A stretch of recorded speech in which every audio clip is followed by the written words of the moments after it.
बिहार की हार ने जितना दुख नहीं दिया, अब बिहार की दफा और दिफा को देखकर दुख हो रहा है।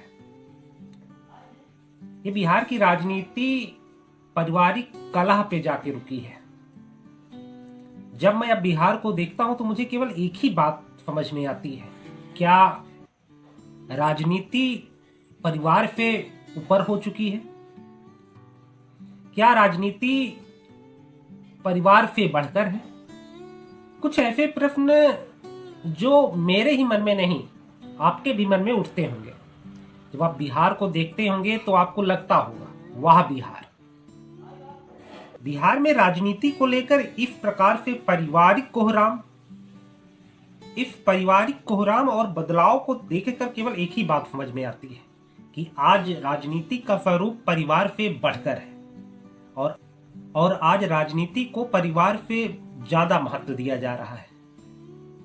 इतिहास गवाह है कि आज से नहीं, कई वर्षों से राजनीति ने हमेशा परिवार का गला घोटा है।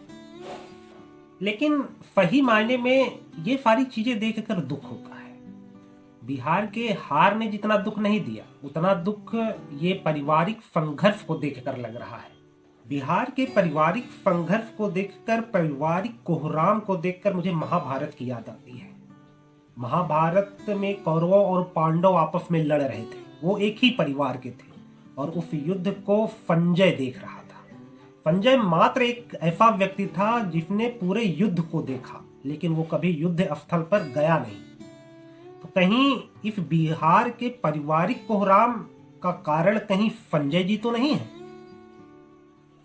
ये संजय नाम का पात्र हर मोहल्ले, हर घर, हर इलाकों में आपको देखने को मिल जाएगा, जो एक परिवार को दूसरे परिवार से लड़ाने की कोशिश करता रहता है। वही हाल बिहार में है। चलिए जानते हैं पूरा मुद्दा कि बिहार की राजनीति में ये पारिवारिक संघर्ष कैसे शुरू हुआ।